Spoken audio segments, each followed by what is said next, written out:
Okay, the galactic shaman astrologers are meeting today on the taboo, the ostracized, the occult, the most important topic that there is, and that is our death. So we're meeting on the 8th house. And I want to preface this by saying that by talking about death and leaving the body behind or leaving behind assets or whatever it is for you in the 8th house, it is not infectious or contagious. So the more that we look into the dark, you won't get infected by the darkness. In fact, I believe it's actually the opposite of that. The more we are willing to look into the taboo, into the dark, into the occult, into the ostracized, the more that we are able to look into the scariest things, which are death, that is where you turn the light on, is in the dark room. So it's very important to go into the darker subjects because, as we can see on the planet, we have an all-time extinction rate right now of 1,000 times more than natural background rates. And extinction means death. So let's be very clear that extinction means death. And so if we keep avoiding that subject and we don't talk about death and we don't look at it in our own charts, in our own lives, and on the planet, what we have on the planet is massive death. We have massive extinction. And we're all running in that direction of extinction as fast as we can because we're not willing to look into the scariest subject that there is, which is that death is all around us. So in ancient astrology, the 8th house was known as the place of the setting of the sun. So that if you look at a chart and the ascendant is the rising spot and the descendant is the setting spot, the 8th house is the movement of the sun into darkness. So that's why it is considered the setting of the sun is the death of the sun, basically. So to have the sun in the 8th house, there's a certain amount of the death of the sun coming, which allows you to look into those deeper, darker bits, okay? And because the 8th house is opposite to the 2nd house, the 8th house is letting go of everything that you've ever valued. So depending on what planet is there or what sign rules your 8th house, and then what planet rules that sign, is what you may have to let go of in your lifetime. The 2nd house is where we build resources, our values, our self-worth, how we have enough kind of financial stability to make our way on the planet. And the 8th house is where we let go of all that. So if you've had those conditions in your life where, oh my gosh, you have to let go again, now that's been taken, oh my gosh, now that's ripped away from me, that's 8th house. So I have a chart of a Pleiadian starseed who balanced his life very beautifully. And Holly gave me a centaur name, which I looked up the article that she wrote about with this centaur 121725. And the name of the centaur was Aphidas, and you can pronounce it, I don't know how you want to call it, but Aphidas is how I would call it. And it's about a centaur who is one of the raping and pillaging, like all the centaurs did. They were partying big time. And he lay passed out on the ground. And another being came and said, you better mix your wine with Styx's water. So mixing the wine with the water of the river Styx meant death was coming. And so this Aphidas centaur is the consequences of one's own actions. And this is at the ascendant in Libra, so that this person balanced the scales. He was raping and pillaging, and he knew those darker bits of, what it was like to dismember, to take to take the life of another person. And then in the end, he himself was killed through a murder. So he balanced the scales very quickly with that centaur in Libra, which is the scales. So if you can imagine from an astrological perspective, my perspective, which I learned from Demetra George, is that the chart is the evolution of the soul, and all of us may explore loss and death as a way that our soul is trying to learn. It's not necessarily that we deserved that, but like this beautiful Pleiadian being, he wanted to balance the scales really quickly, so he died through a murder after he murdered many people. So in the chart, you may have a whole lot of planets in the 8th house where you're continually dealing with the content of death and letting go. Death and letting go. It doesn't mean that you were a bad person. It just simply means that you're trying to learn what it's like to be a mortal. And everyone on this planet is mortal, so we're going to die. So that's part of the third dimensional experience, is that in all the other realms, you can just be in your light body forever until you decide to be something else and fractal into a human.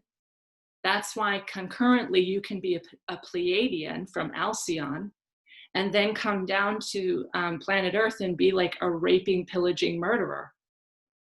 And that is in fact what I've got the chart for that very being. So that is the interesting thing about astrology, is that we on planet Earth get to die. Not that I know of is the body that very corporal in any other dimension. So it's a great gift, actually, to leave the body behind. And it's the great mystery. It's the greatest mystery there is. So with that opening, let's jump right in. What is the 8th house topic that you want to put forward to the listeners out there? Or what's coming to you right now when there are so many trees and birds and crickets dying? Death right now, like what is the feeling on the planet right now? Wherever you want to go with this, go ahead.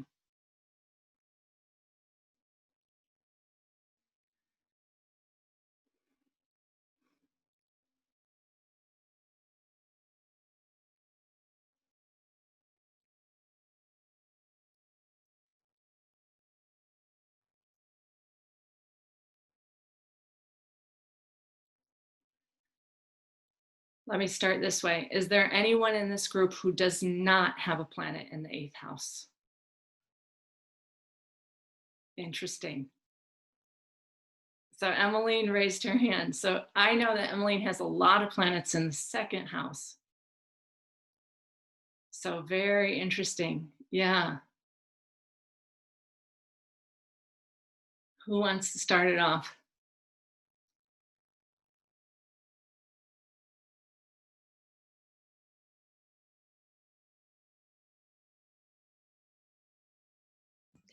Okay, I'll go since everyone's being quiet.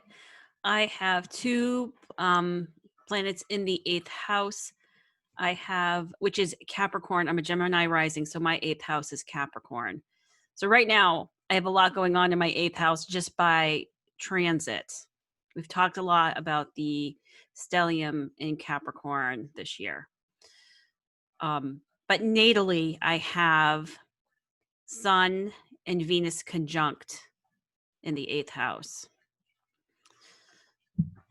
So what that means is the sun is the ruler of Leo. So I have an 8th house third house connection because Leo is my third house. And Venus is the ruler of my 5th and 12th houses. So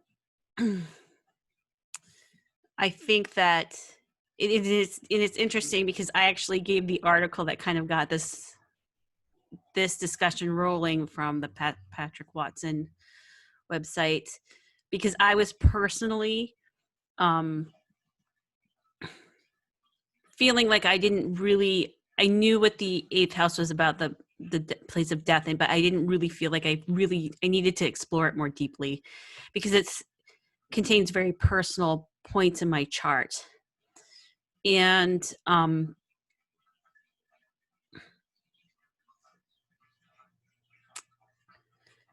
for right now, what's going on is I think a lot of my life has been letting go and integrating that experience of letting go. Of letting go of what I think is important and what I value, which is part of that, like the sun ego, and Venus, which can be material things, and letting that go. And because it's tied into other areas of my chart, it is about one, because it's partly the third house is affected. It's communicating that experience of letting go and also delving into the darker experiences of things and then communicating that out.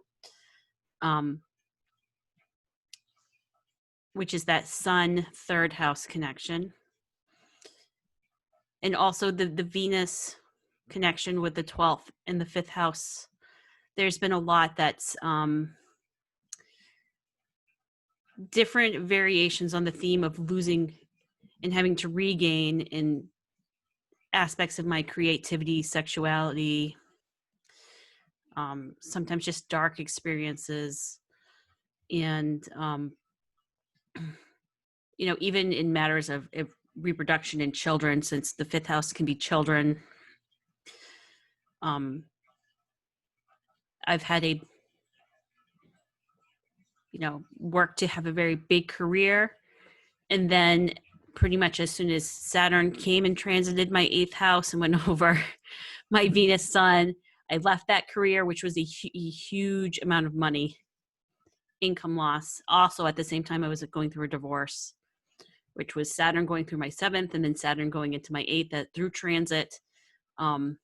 A huge financial loss, but I ended up being happier. So learning how to let go of kind of material money, which is also a big, in general, an 8th house conversation topic, and having that kind of conversation about that and finding, that also had pertained to supporting my daughter who was going through some difficult stuff, which is the 5th house connection.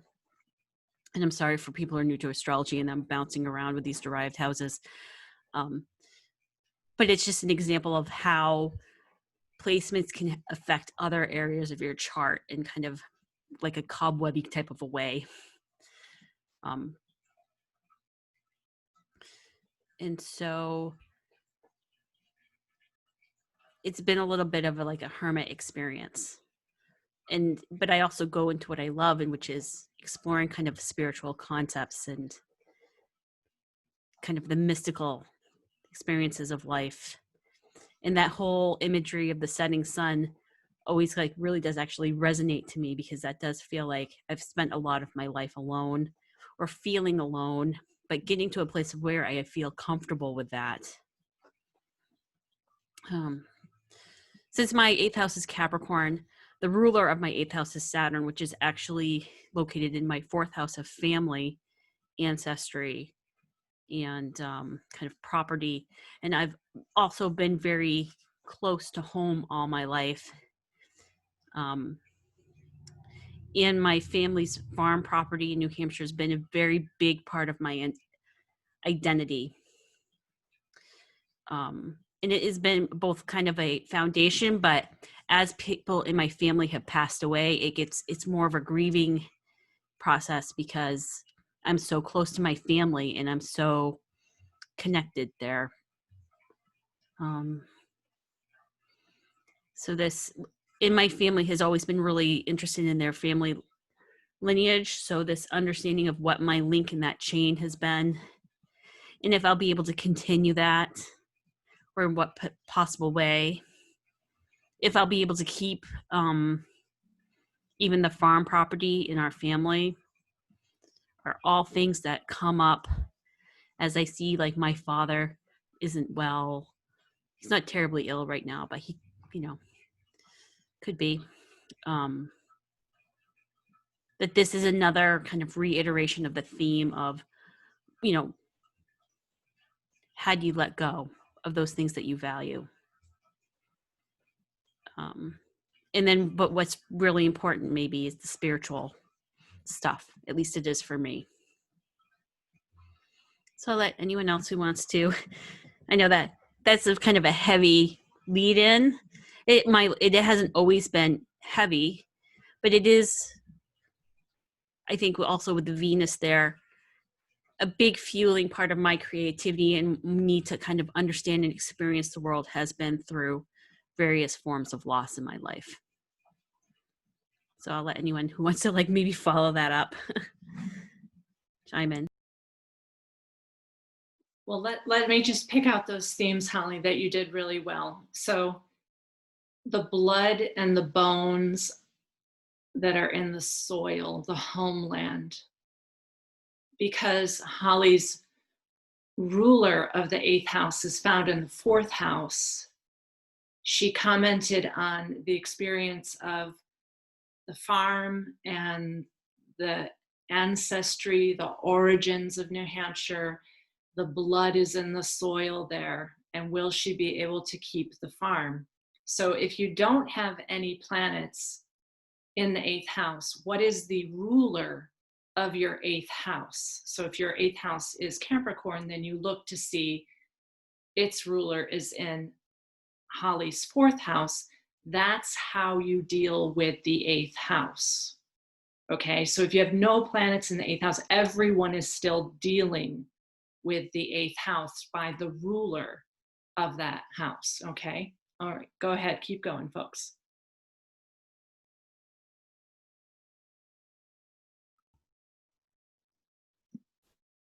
I haven't got a lot to say of the 8th house, but I have a question about Jupiter in the 8th house, because in that article that we read, I found it really interesting.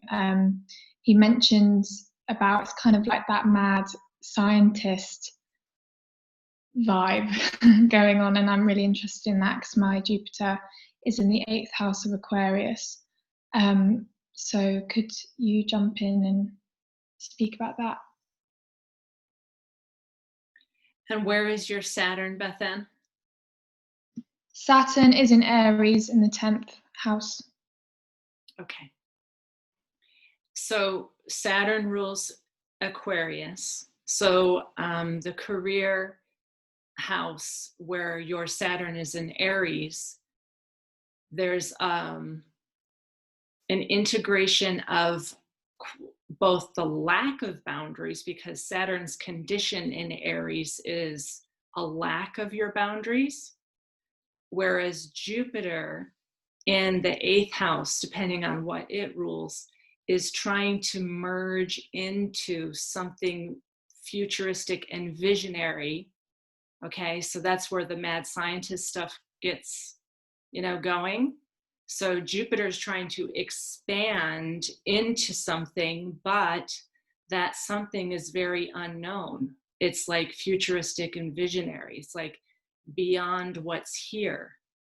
And then Saturn is the ruler in your 10th house, maybe trying to do that in a career type of way, such that you do with trying to get local food movements going. Like, that's visionary. And then the science behind that is that if we don't have biodiversity in our potatoes, both us and the potatoes are going to suffer. So that's where I see kind of your mad scientist bit and visioning the future. To strengthen your Saturn, I think you and I talked a little bit personally about the father and the father relationships, and whether the father was a strong father figure or not. So it gets into who is the ruler of that house. And then that will give you more information about Jupiter's acting there as a benefic, but it's acting to expand into the unknown. That's the mad scientist part of it. Okay. And it's also expanding into like a taboo area that nobody wants to talk about, so that you may raise a topic and people are going, well, you said last time your grandfather, who's also a father figure, just wants to escape and not get into the hardcore details of what what we have to do on planet Earth to survive. So it's a huge mixed bag for everyone. Who's the ruler of that 8th house? Where is it acting and what condition is it in? And then what is Jupiter doing and what sign? In the 8th house in Aquarius, it's like a visionary. Okay. Do you understand that so far? Yeah, I do. I can feel it as well. Yeah, I get it. Thank you. I had another question just to get everything rolling. In the article that we read, he said something. There was a bit about the moon being there, and my partner has the moon and Juno in the 8th house, and that conjunct. And I was wondering if that is the moon happy in the 8th house? Because there was something that we read, and it was like there was something good about that. Well, in ancient astrology and Hellenistic astrology, no planet really rejoices in the 8th house. Okay. But that writer said that the moon can rejoice in the 8th house. And the only reason that I can think of, and people can jump in if you know why the moon might rejoice there, because the moon usually rejoices in the 3rd house, the house of the goddess. Okay. But she could rejoice in the 8th house because it's the setting of the sun. So it would be like her time to be the luminary is the only reason that I can think of her rejoicing there. But my experience with people who have moon in the 8th house, depending on what sign it's in, they will really study death. They will study it as a topic. And the stronger the moon is in the 8th house, like say it's in Taurus, as an exaltation, it loves to study like crime and like taboo, dark, like psychopaths and like really dark stuff that kills life. So I don't know what your partner is and what sign it is and stuff, but he may at some point like really study like the compost and decay. Yeah, he's a lifeguard, so he does deal with a lot of like heavy like trauma, and he enjoys like near death experiences. He's a surfer, and he like does the most craziest things, and he gets a high from like being really close to death. And I'm just like, what? But I think that's where he's got actually quite a lot. He's got the part of fortune, the moon, Jupiter, and Juno, and it's in a square, so it's a big part, and it's in Sagittarius. Yeah, so Jupiter there would be like on its high horse riding towards death as fast as possible. That's the way I would say that. Yeah. Yeah, he really enjoys that like adrenaline rush of like getting so close. It like humbles him almost, is what he's spoke about. It like brings him, the way he said it is, it brings him back to himself, and it's like he goes into that like near void place, and he like remembers his humanity, which I think is a really interesting part of it. Is like it's so close to life. It's like death is life, and it's like it's so close to that beingness that I think many people like, and he definitely likes it. Yeah, and that's what Zach Bush says, that we're rushing so fast towards extinction right now that we may need to get to that brink of extinction, that we're totally going to face our death at this point. And then in that moment, we may choose our humanity. Who else wants to add what their experience with this is, or questions? I had just to follow up on that Zach Bush comment. I have a packed 8th house in Libra, so it's ruled by my Venus, which is in the 6th house, and my Sun is in the 8th house in Venus. So the Sun and Venus are in mutual reception.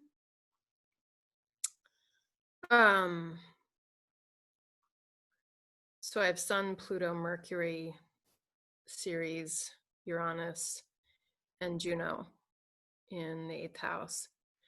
But on the Zach Bush comment, there was a time in my life, in my late 20s, when I worked for a startup company, and came into a lot of money because of the stock market, because we were given shares, right? So all of a sudden, I had tons of money, but it was abstract money, right? So, and I was kind of terrified of it, terrified of, somehow instinctually, I knew the trap of, when you have money, you want to hold on to it. I knew the trap instinctually of wanting to hold on to this money. So I became somewhat flippant, a Libra, or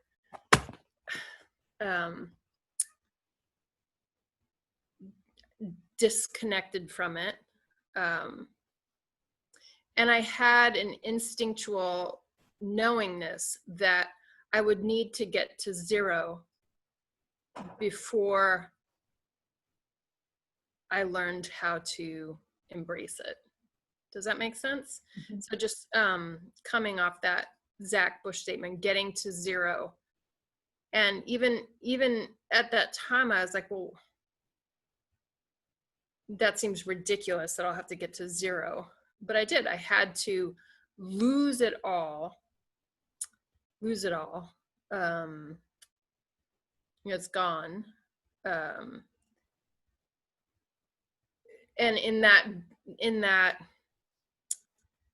I don't know how many years, I don't know how long it took, from like 1997 maybe to 2007, 10-year period maybe. I had to learn the value of it. Now I'm waffling, but and there were many, many extraordinary lessons, and a lot of ignorance, a lot of naivete. I do have, Mercury sextiling Neptune, so there was like a naivete, but also, a knowingness. Anyway, so it had to do with relationship, and there was also some kind of, one of my hang-ups was that I didn't deserve it because I didn't really earn it. And that here I was at the time living with some women in a house, and they seemed to be doing socially conscious things, Libra socially conscious things, things that seemed to make the world better. And here I was doing this stupid startup job and not really making a contribution to society. That's what my thinking was. So anyway, that's just a little anecdotal glimpse at that kind of loss. And of course, a lot of other kinds of losses. This is one topic too, to jump around a little bit. So my eighth house is ruled by Libra. My husband's eighth house is Aries, so it's ruled by Mars. And I don't feel like I haven't really experienced close-up death, like the loss of loved ones through death, in a major way. And yet he has. He's got Jupiter in Aries in the eighth house. Mars is in Aquarius in his sixth. Saturn is in Aquarius in his sixth. So he had very, very powerful, influential father who was also distant. But so, and also Jupiter. So his Jupiter is in the eighth in Aries, and Sagittarius, the ruler of the Jupiter, is the fourth house. So I'm going to draw the connections, but he had, best friend in high school commit suicide. 2 girls that he was friends with die tragically. The loss of a niece at a young age. Just tons of things that really rattled him and had him really diving deep into death and more, Aquarian outside the box thinking, mad scientist type of stuff, what happens when we die, all that stuff. So I find that interesting that all I can relate is maybe that because Aries is ruled by Mars, and Mars is kind of physicality, that it's somehow more of a physical, visceral experience, whereas mine is Libra. It's much more relationship, or it's deflected in some way. It's how I'm experiencing it through other people. How do you feel about that kind of analogy, Lalita? Well, I think that, let's be clear that the eighth house is the experience of not your physical death. Okay, so in astrology, the fourth house is the conditions of your actual end of life. So let's be really clear that the eighth house is, let me read to you some keywords. You're going to be in the eighth house, you're studying all things cryptic. And in Libra, you were trying to balance the scales, right? Like you had to have a lot of money and then you had to have zero money. So the cryptic part of that was that you had to balance the scales. That's the way you experienced that eighth house letting go, death of the money thing. Now, eighth house can also be massive inheritance, where you suddenly get a huge windfall of somebody else's money. So you experienced it that way in the relationship through a startup company. That's Libra, the relationship of a startup company. Whereas your partner having Aries there with Jupiter there, if I'm saying that correctly, he is like, Aries is like fast and furious, come at me right now, death. And Jupiter's like as big as possible, bring it on. Do you see the difference? So that's the way it's going to work in everyone's chart, is it's going to work that way. So I did Daniel's chart earlier today, and Daniel can talk about his own chart, but Aries in the eighth house is like gas. Okay, like, and so you're experiencing the opposition. Libra is not the gas. All right, Libra's like Venusian balance and harmonious way of balancing these scales, whereas Aries is the exalted warrior. Bring me death and bring it fast. And so often military people will have an 8th house Aries, actually, because they'll go and fight and kill themselves and kill other people, and there'll be death all around them. It's Daniel's chart is like that, and Claude's chart is like that. It's the all or nothing. Like, we're gonna ride right now and get a lot of death and as much as possible. And like, nobody's like more or less divine because of the way they experience death. One of my teachers, Barry Long, said, what's the difference between murder and dying naturally?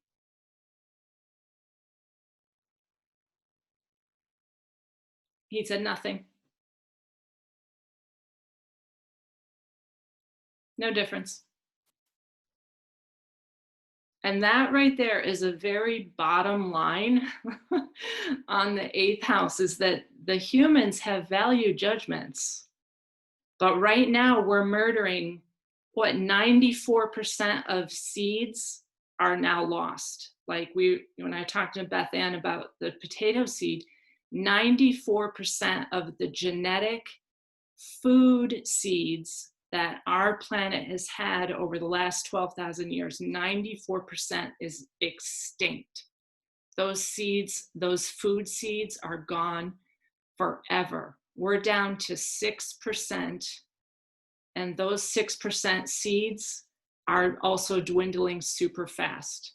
So we're murdering like crazy plant life out there. We're murdering it. It's extinct, 94% of it. But if we don't talk about it, if we can't face that death, if we're not going to be able to look into that, then we're just going to keep unconsciously, which is 8th house, causing a death scenario to this entire planet. So what that article also said is that Aquarius is apparently the 8th house, which I would love to hear something from people about that. We just talked about the Aries Libra polarity, that Aquarius, which we are allegedly going into with Saturn and Jupiter meeting there in December, is very much 8th house, like face your death now. All right, go ahead, folks. What else do you want to say?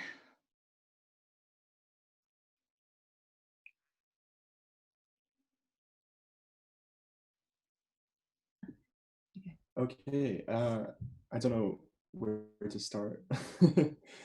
I would start considering the title of the 2nd house as the gates of Hades. So it's a place that you can go in to get to the 8th house on that axis. And you can see that as like the things that you value might lead you down like a pathway to unconscious death. Or it could be that, like in the mythology with the psychopomps, if you're bringing something up out of Hades, like out of the 8th house, it could be something that you really value. So if you're going to go rescue someone from the underworld, for example.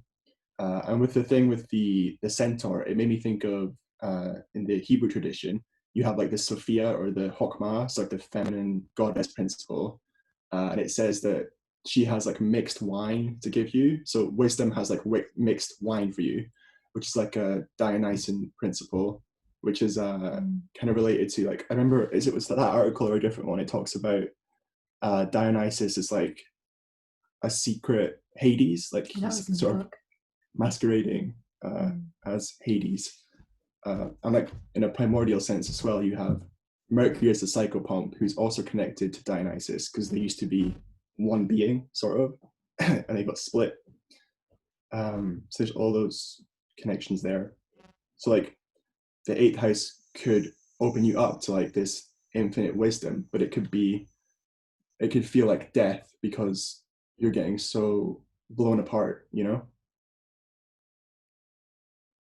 Absolutely. I hope people can follow that. So the 2nd house is like the entryway to the 8th house. So particularly when you have a partner who has the polarity to your like Britt does, right? You two are mirroring for each other how to get into the 8th house. Do you understand that, Britt?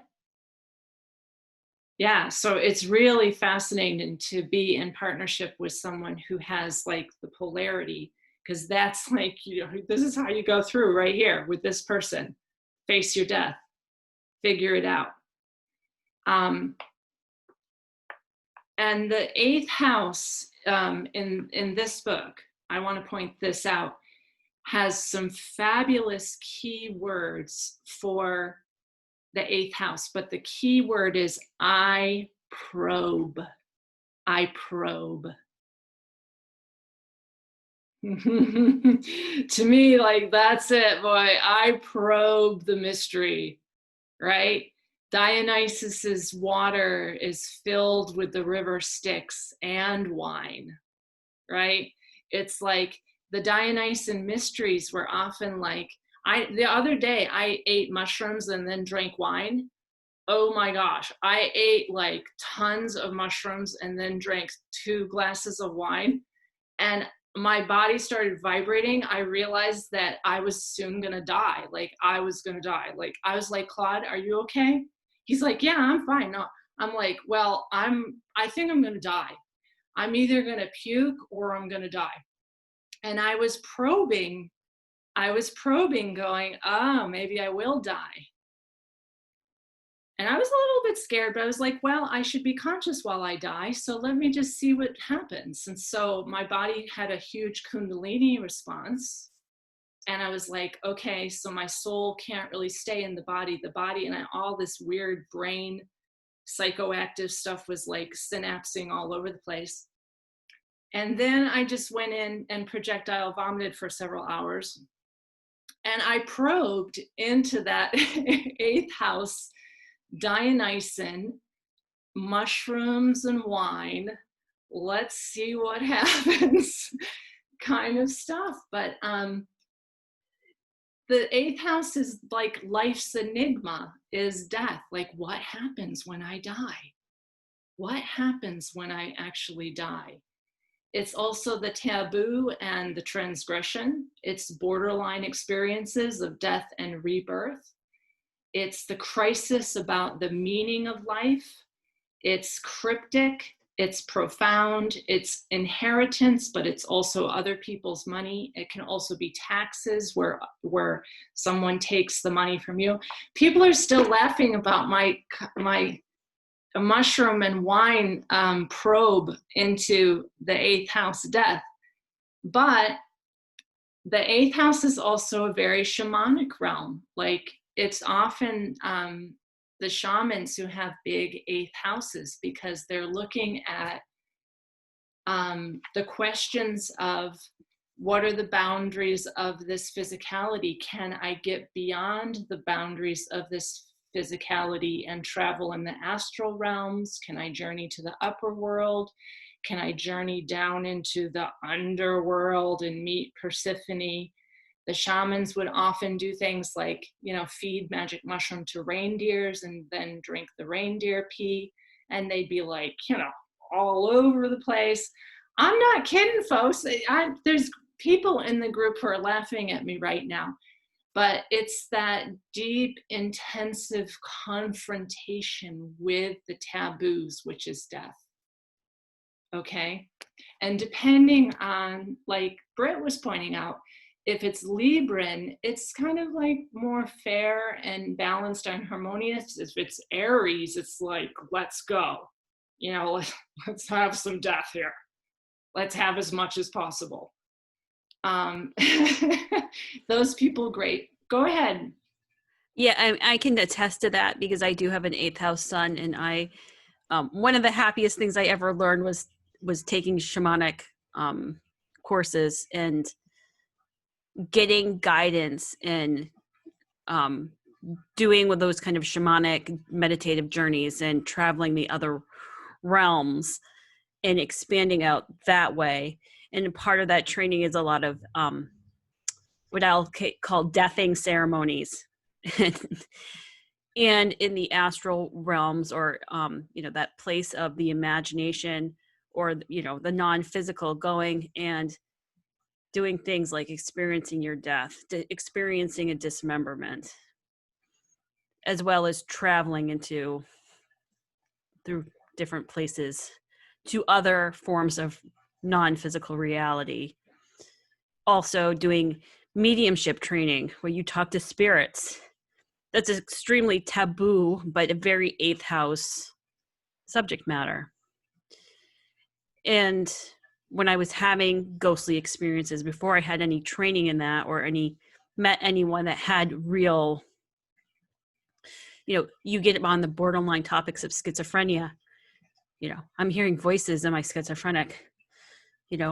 Which is also kind of an eighth house thing where people have mental disturbances, and how do you separate the two? Clairaudience or schizophrenia, hallucinations or clairvoyance, shamanic journey or just an overactive imagination or loss of, where you really are in space and time. And one of the best things that ever happened to me was meeting other people that could guide me in learning about those topics, and giving me some training in mediumship ability so that I could turn it off. Because you can't have that running on all the time, even if it's a legitimate phenomenon for you. And I don't know if anyone else with an eighth house sun has those kinds of experiences, but that's definitely been one of my things. And I was just like, I am going crazy. And when I had met other people who could help me deal with that, I was like, no, I'm not going crazy, but this is just who I am. But if you don't have that going on, sometimes you just can't even relate to it. And that is being in that dusky twilight zone.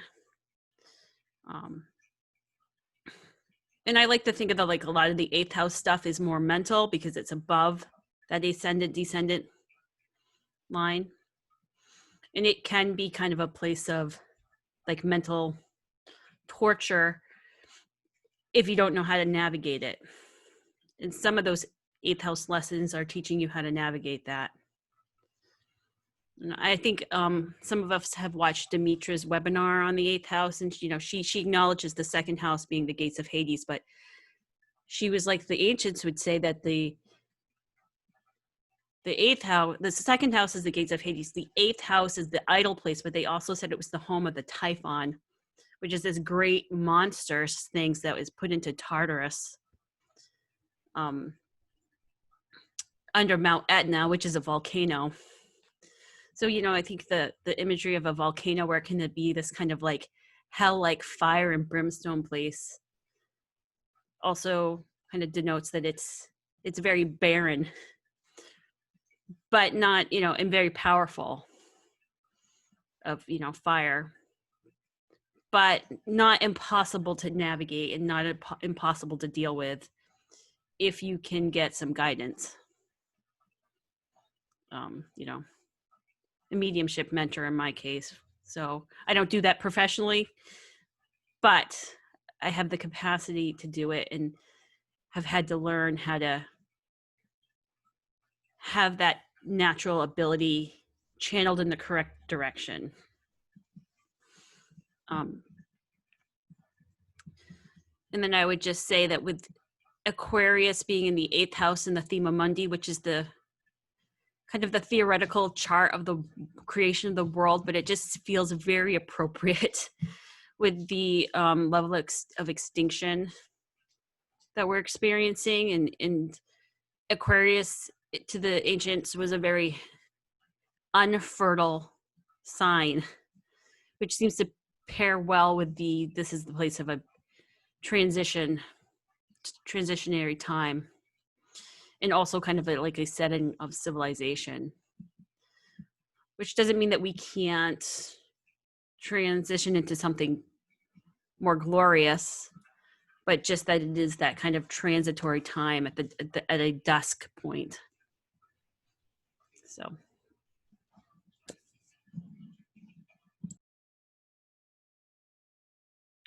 I want to speak to the borderline experiences that Holly was talking about. So one of my videos is called Astrology and Psychology, where I really explore what a borderline personality is. And my partner Claude's chart, who has a stellium like Britt in the 8th house. And so the borderline personality is between the worlds. It really is what Holly called the twilight zone. The 8th house is the twilight zone. That's a great name for it. And when Claude was young, he traveled all over France, particularly depending on your astro map, what planet rules what area is how much access you have to the twilight zone. So when he was in France, like ghouls and goblins and dead things were coming and speaking to him all the time. He was scared to death in France. And, like elder crone ladies would come up, and Claude was standing over a dead scorpion, and they would look at him, and this whole like witchery exchange would happen between him and some old French crone. He was like, what? So yeah, and he was scared of himself. Like ghouls and goblins were always talking to him when he was a little kid. And what often happens with the 8th house is those are the great shamans, but they turn it off. And because there's no real shamanic training for little kids nowadays, this is what I was saying in the group, is that we get this crossover with the psychopomp and the psychopath. All right, so there's a problem in our society, is that we have little kids who have those non-ordinary abilities, and they're like college preparation classes. Meanwhile, that little kid looks like Claude did. I see pictures of him when he was a kid. He was like so spaced out. His eyeballs were like, he looked like he was not really in this realm. And they just called him attention deficit disorder. And, he was always scared and having problems. But if a shamanic culture had seen him, they would say, there's a kid who's experiencing the other realms. He can hear and see. And when Demetra did Claude's chart, she used it in a bunch of her conferences for what's called the necromancer. Like he knew how to talk to the dead, basically. So the 8th house becomes, instead of psychopomp shamanic, then you get Jeffrey Dahmer, who has the ruler of his ascendant exalted domicile Lord in Taurus in the 8th house, where his Libran ascendant wanted companionship and really wanted companionship. But he was not going about it in a way that was socially acceptable. And because he did not have any like early training in the dark arts, even though Claude Googled this last night because he has the big 8th house, even though he loved to collect animal bones and he loved the sound that the animal bones made when he clicked them together, his parents did not pick up on the fact that here's a kid who's playing with animal bones and different kinds of body parts. So unfortunately, that and many other things in his chart, instead of becoming a shaman and a psychopomp, he became a psychopath who dismembered and took apart the body parts of his persons, and he ate their hearts. Why did he eat their hearts? Because he wanted to be closer to them. Venus in the 8th house. Now, in shamanic cultures and other more indigenous cultures, when you kill an animal, it's all about honoring the spirit of that animal and eating the liver or the heart while it's still beating. Now, is that gross? I would say that we have so lost our mystery traditions and knowing what to do with those shamanic cryptic experiences that a good 20% or higher of the population is more on the psychopath spectrum than the psychopomp spectrum right now. So whether you're there were, big multimillionaire corporation people who are depleting and raping the earth. Again, if they had the proper channeling for their 8th house, they could have been doing shamanic work and psychopomp work and medium work. Now, one of my clients that I'm thinking in particular has Saturn in her 8th house. I think Jupiter also. Saturn's the ruler of her ascendant, and she's been hearing voices from her teachers since she was a kid. And because she had the proper avenue, she did not go into psychiatric center. She went into, oh, I am here as a guide from these ancestors who are speaking to me right now.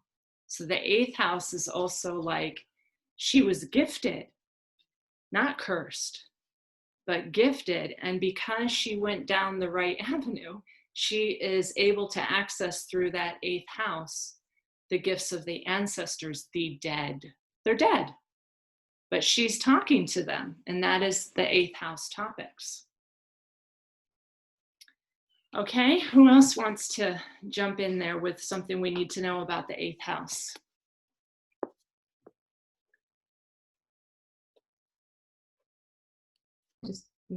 Yeah, this is a bit speculative maybe, but I was thinking about the 8th house connected to Ceres and Demeter. So like if the 8th house is like the black soil, like a black backdrop, that allows the golden grain to shine brighter. But it also could be how Persephone descends into the underworld. So that's like the seed of Demeter going into the soil effectively. And then with the Thelma Mundi, if it's the Aquarian thing, that's kind of like pouring the water to kind of bring a harvest.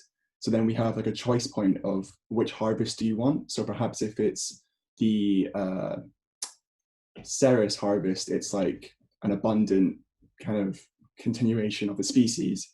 But if it's Demeter and the winter goddess, that could be like nuclear winter, for example, or quite grim, like the extinction stuff. Yeah, we've got to look at that. I have raised the issue of the nuclear holocaust many times, in that we're now at a point with having so many nuclear power plants on the planet that if the grid goes down, all of the nuclear power plants are going to go off. So we do have this necessary choice point to talk about at the end of this 6,800 year period, which was Persephone's descent. So I've spoken to the group about this whole last period has been the descent of the feminine. And so we're now at this point of, we're in the compost of all the knowledge of good and evil, right? Comet Neowise, we have all the knowledge of good and evil. Now we have this ability to emerge with a different seed, or will Demeter be the ruler of the next age, and we will have winter and no abundance and no fertility, and Aquarius is known to be barren. Aquarius is not very fertile. So we're going to have to come up with new ways from the detritus of the last age of what we want to do. But what I would really suggest, and the reason that I'm doing 8th house topic right now, is that there is so much death out there that we all need to look into the 8th house shadowy, dark, cryptic part of what we have done with this planet. Because the more that we say, oh, we're just here ascending, we're star seeds, we're beautiful, everything's great. I know that we've already ascended. In fact, I've seen the most unbelievable stuff. We've already ascended, and I'm going, so we're on New Earth, right? And it's burning. I mean, that's to me, that's like, wow, what an escapism, folks. It's like, oh yes, we're on New Earth, but it's burning. You know, millions of bodies are floating through the pink sky with a red sun. Looks like the apocalypse to me, but yeah, no, we really need to look into the 8th house and acknowledge that we have all played a part in this descent, and now we have to choose, what are we going to do? What are we going to do? We've got to shapeshift, which was our last video, right? Now's the time. Shapeshift. Time to change. Be something else. I do need to talk about, however, that the 8th house has nothing to do with sex, which in virtually every single astrology book, including this one, not Demetra's books, the association of the 8th house with sex happened in the 1970s when Neptune was in Scorpio, or leaving Scorpio. Neptune was just finished leaving Scorpio, and the whole sex free love thing was happening during the 60s with Neptune and Scorpio. And there was this man who said, you know, that having an orgasm is like a small death. So everybody jumped on that, and all the astrologers started going to Placidus and intercepted houses, and astrology got all messed up. But what got most messed up was the 8th house had something to do with sex. Now, sex leads to life. So sex in the 8th house can only have anything to do with it in that, you know, when everything decomposes and composts and decays, it makes black soil again. But truly, sex is in the 5th house, the joy of Venus, okay? Because sex has to do with creative power to create. And the 8th house is the setting, okay, where the sun is not going to continue to create. So the 8th house has to do with the topics of death, decay, dismemberment, letting go of the body and going into the void, or journeying, any kind of that kind of experience that is shamanic, otherworld stuff. That's the 8th house. And I probe is the key word of the 8th house. It's like, what are you looking at there? So for me, I have Saturn retrograde in the 8th house. And so I looked at the death of my own father, and the death of my own father at a very early age set up all my shamanic experiences, because I knew that he had not died, because I could still see him and hear him in the astral realms. So as soon as I probed that experience of, did he die? Because I still hear him, I realized that there is no death. So the 8th house actually leads you to the fact, like Beth Ann's boyfriend, of I'm immortal. I'm an immortal. So the 8th house is a super important place to look at in your own life. What are you exploring there? So Emmeline, I want to hear from you. You have no planets in the 8th house. What are you exploring there? How do you interpret your 8th house?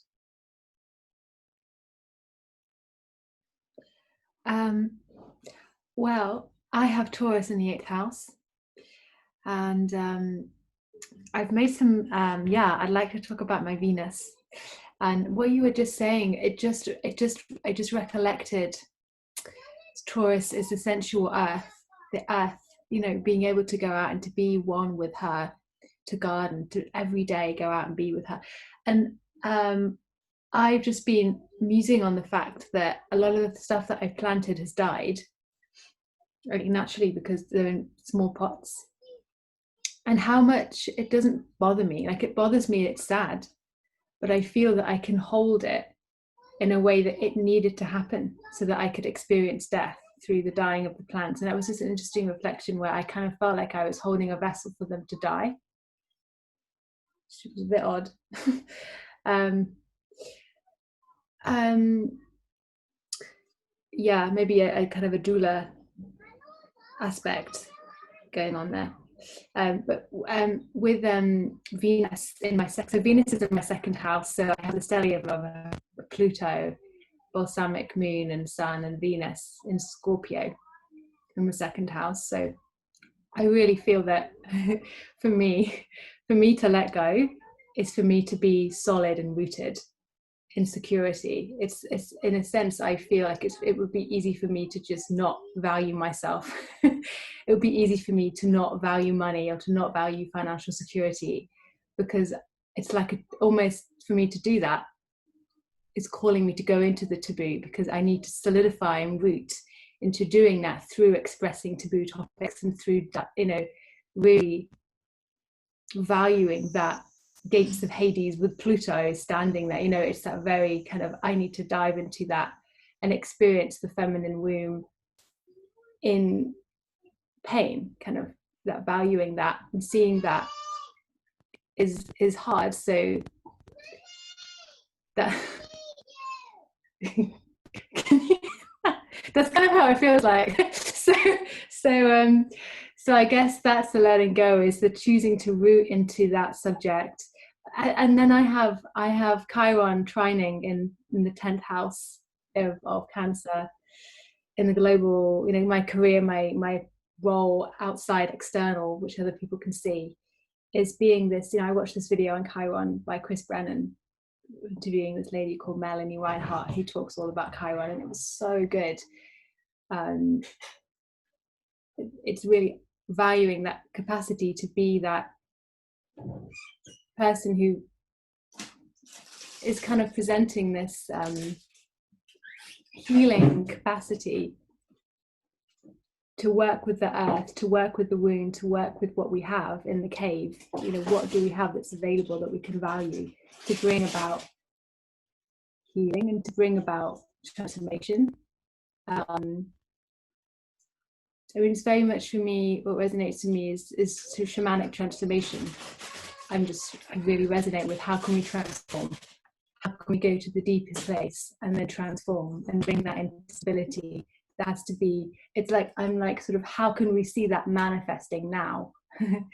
I really want to see that all around me and then what I value. And, so I think that's how I would see that at the moment. Venus is in detriment in Scorpio, so it's important for me to value myself.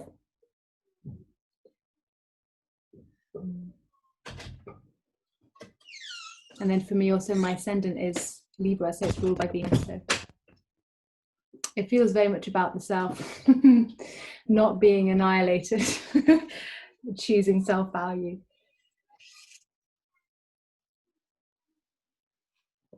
Yeah, that's interesting. So the second house is like, do you value yourself enough to stay alive? Do you have the resources to stay alive? Do you have the food and abundance to stay alive? Do you want to stay alive? That, to me, that's the second house, really, is like, is your self-worth strong enough that you can allow yourself more resources to come in, right? And the 8th house energy is like, can you let go of everything? Can you just be a transient guy living out of the dumpster? Because 8th house people, particularly like Claude, who's my only like major study of the 8th house, with the stellium in the 8th house, with the ruler of his ascendant in the 8th house, he's been transient and lived out of a dumpster, where the thing that he valued most was like getting some free food out of the dumpster. Because Mercury is in the 8th house, Demetra said it was kind of like you had so few resources yourself that you became a thief. He said Mercury in the 8th house is like a thief. Like it doesn't know how to get anything without stealing stuff. So the other thing that Claude does is, and I've had to make announcements in my yoga class at the club, if Claude is wearing your clothes, it's because you left them somewhere and he put them on. And I'm like teaching yoga and Claude comes in somebody's outfit. I'm like, where did you get that outfit? He's like, oh, I found it in the back room. And he's like wearing someone's sneakers that were left on the tennis court. I'm for real. All my yoga students who are listening to this, like Bonnie's been to my class and she's on the call right now, and Lynn might be on the call with Bonnie. They know that Claude can be like just diving in the dumpster looking for some stuff, and he'll be like, oh my gosh, Lalita, I found these light bulbs in the dumpster. We're gonna light the whole barn now with these. So his 8th house is like, he didn't have the value enough to like create his own resources, but he would love to find like some stuff in the dumpster. That's the 8th house. Do you see the difference between the 2nd house and the 8th house? Go ahead, Holly.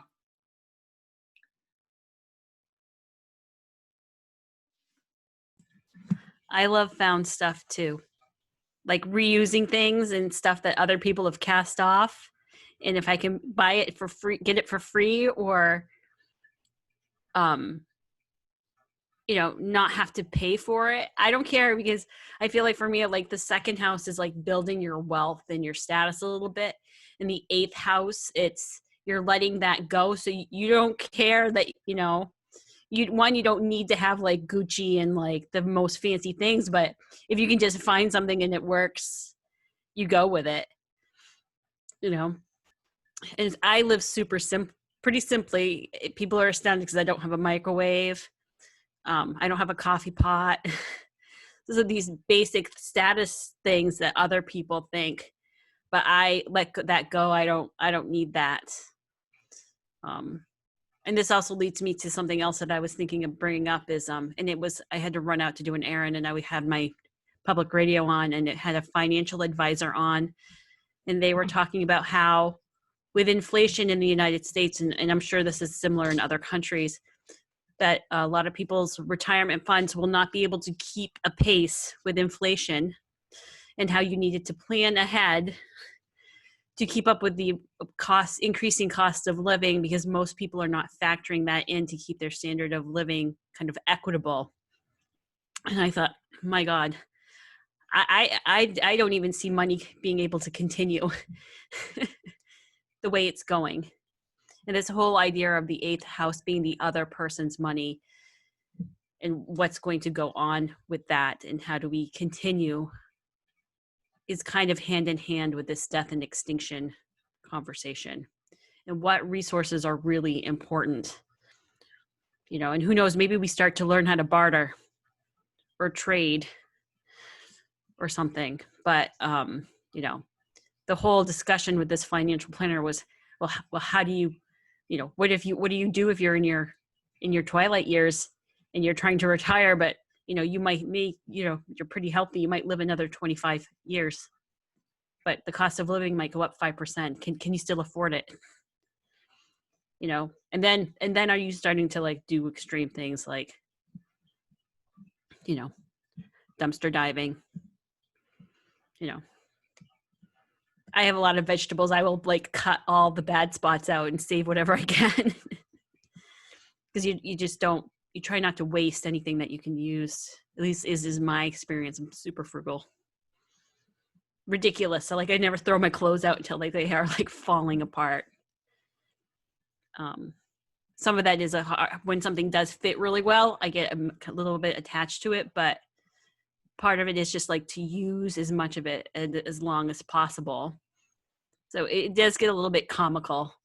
And I've had partners in the past who've been like, you look like such a scrub. Why can't you be that girl who like dresses really nice? You can, oftentimes I've been able to afford it.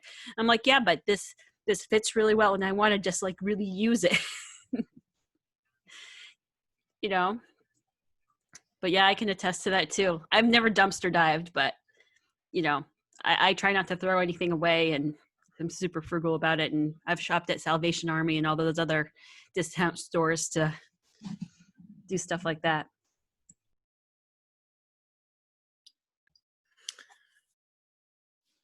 Go ahead, Brett. Yeah, I can identify with some of that too. In terms of well, I have Chiron in the second house in Aries, and there's certainly a lot of wounding around, you know, and you know, like I said, my sun is conjunct Pluto and Mercury, and so there's the suffering has been very internally directed, if that makes sense. The annihilation. In fact, I once went to this psychic who I'm very, very nervous about going to psychics. It has to be someone who is recommended. So this person was recommended, and he was all shock and awe with me. He, the first thing he said to me, he really tried to throw me out of my body or something. He said, "You're a cutter." And I remember just being so bitch slapped by that comment. Because here I am, a Libra with a Pisces moon, and I tried and I just remember trying to calm myself in that moment, saying, what is he pointing to? What is he seeing about me? What is he pointing to? And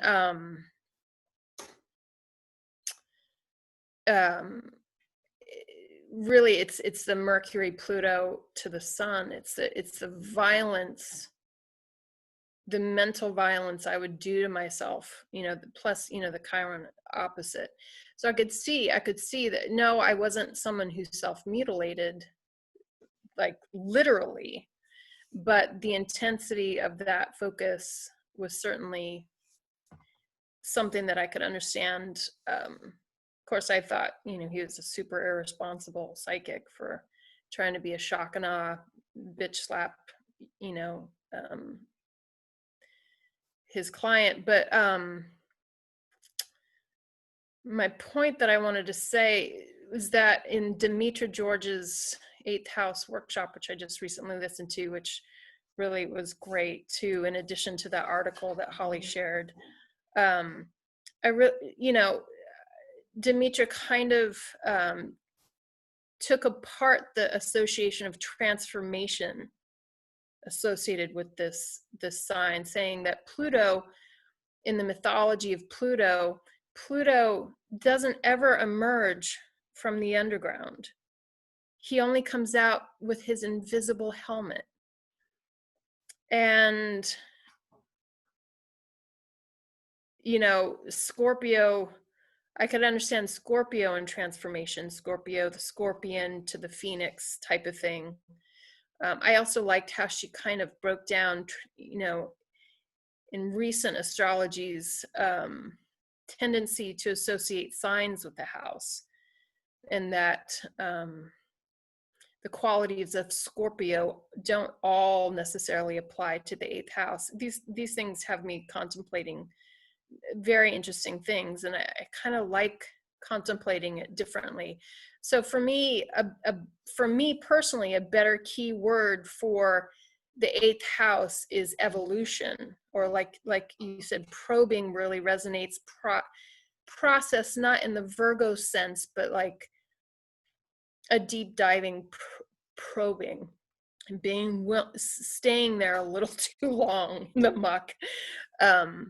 But the evolution of the deeply evocative and evolution, like how do we differentiate evolution and transformation? I don't know. I certainly have not come out of this life in butterfly form yet. Maybe when I get my Chiron return, I'm thinking I'll have, I'm certainly working toward healing this desire for more self-autonomy and self-sufficiency and the embracing of my instincts and my physical form. So Venus is still ruling my 8th house, and Venus is descending. It's in the 6th house, so it's gone underneath. And that's really what threw me in the article, was that it implied that I'd always be a beggar in this life, and that just broke my heart. I was like, Jesus, you know, things do come to me, you know, like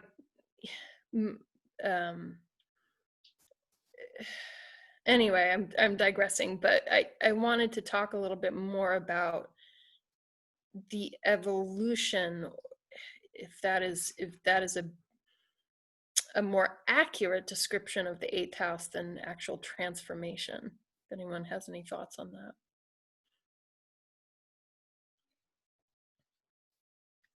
Well, I think that I haven't ever thought of the key words of the 8th house as transformation, unless there's some planets in that 8th house that are deeply alchemical. So that the 8th house really for me is just about death. Really, it's about death. But you see all over the internet, you know, sex and transformation. Yeah, it's not about sex and transformation. So what I want everyone to do who doesn't do like social media, where I posted the Patrick Watson article that we're all talking about on Lalita Astrology. I posted it today. And then I also posted it on my personal lalitakaroli. So you have to go to the article, and you have to have a certain amount of astrological background to read that article, because it's pretty heavy with astrological terms. But we have to get rid of the association of sex and transformation to do with the 8th house. But is the 8th house about death and the alchemy of things that die and then become more fertile? I think yes, I think the 8th house is around, the fertility of something that decomposes, like Holly was saying, how she got divorced and got a different job, and it was a huge letting go, but then she was actually happier. So the 8th house can be like that. It's like when you look into that which is the biggest fear in your life, you'll find that your deepest fear is your greatest desire. That's what I feel like the 8th house has much to do with. What we fear the most is actually what we want the most. So when I see the planet right now experiencing a lot of extreme weather events, I feel like I'm swimming against the tide when I'm going, okay, everybody save your seeds. Please save your seeds. Please plant your gardens. Please get your compost ready. I feel like I'm like continually swimming against the tide, because I feel like there's these waves crashing against me of, no, actually everybody just wants death. I mean, really what it seems to me like everybody just wants death. So I thought it very important for us to address the 8th house, like what is this whole death thing? And it's unconscious too, because the 8th house does not configure to the ascendant. The other piece about death is that you have to make it conscious. And that what Holly was talking about, like, I don't have any retirement. Like, there's no hope of me retiring. There's no hope of me retiring. And I think most everyone who was born in the 60s, like me, is like, no hope of retiring, and Social Security will be gone soon. But one thing I know from having Saturn, the Grim Reaper, in my 8th house retrograde, is I've studied elders and elder care tremendously. And so I actually am planning my estate in a different way, because the elders who have tons of money, they lose all their money because their washing machine is in the basement. I mean, literally, it's as simple as that. Is because the washing machine is downstairs, they have to have someone come in and do all their laundry and do their housekeeping and stuff because they haven't set up their house correctly. So I have learned a lot from my 8th house elder care and how to face the obvious chronic condition that we all have, which is that we're going to get old, decay, and die. Hopefully, we may be young and die too. But if you get the chance to be old and decaying and dying, the 8th house is a place to look into all the time in terms of how am I going to plan for my old age and my death? How am I going to be conscious when those years come? Something about the 8th house for me is like a blessing, because I feel like being able to look into that subject, it's not going to bitch slap me, as Britt said. It's not going to bitch slap me. I'm willing to look into death all the time and talk about it. All right. Anybody else have something to say? Go ahead. Yeah, I do. So I've been really on the life, death, life cycles, and how in our culture we've really lost touch of the cycles of that.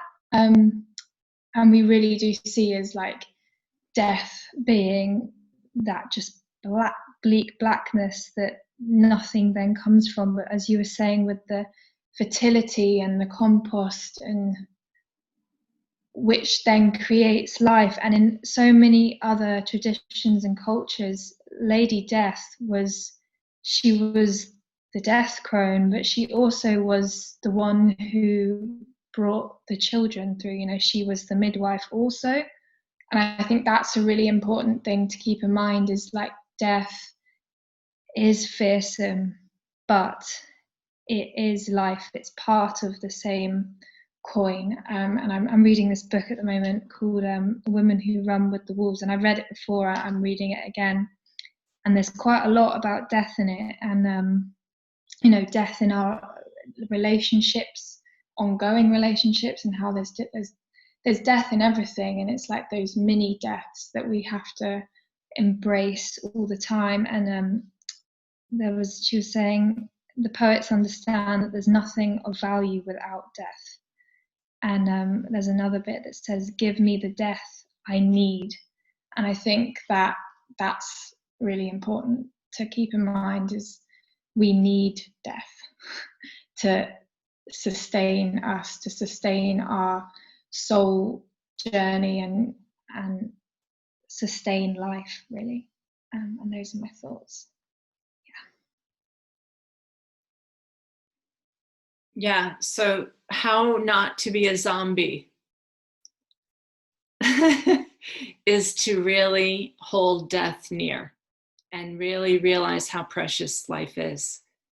So hold that death very carefully and love that Lady Death tremendously, because life is precious. Yeah. I think we'll end. It's a part of, go ahead. It's a part of our nature as well, that shaman cultures, they knew, you know, they as like you were saying, they probed into it, and they were friends with death.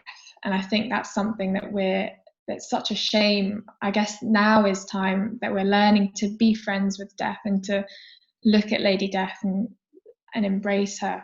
And it's like we want to stop it, which I think, you know, with the savings, like we need to do something because we love life. But then it's also like, how can we like embrace it with love, and also hold space for that death to occur, for new life to be born, but also not too much death that we destroy it, you know, that we keep going. And that's the whole extinction part. It's like we don't want to wipe everything out, because then there's nothing to come back with. It's what can we let die, what's okay to let go of now. And I think that's our limiting beliefs around death is one of those things that we're ready to let go of. So, I hope that makes sense. Absolutely, Beth Ann. That's it. Let go of the limiting beliefs around death. Yeah. Good. Okay, we're going to close for now. Thank you all for listening. And thank you to the Galactic Shaman astrologers who put so much time, love, awareness into these conversations. Bye-bye for now.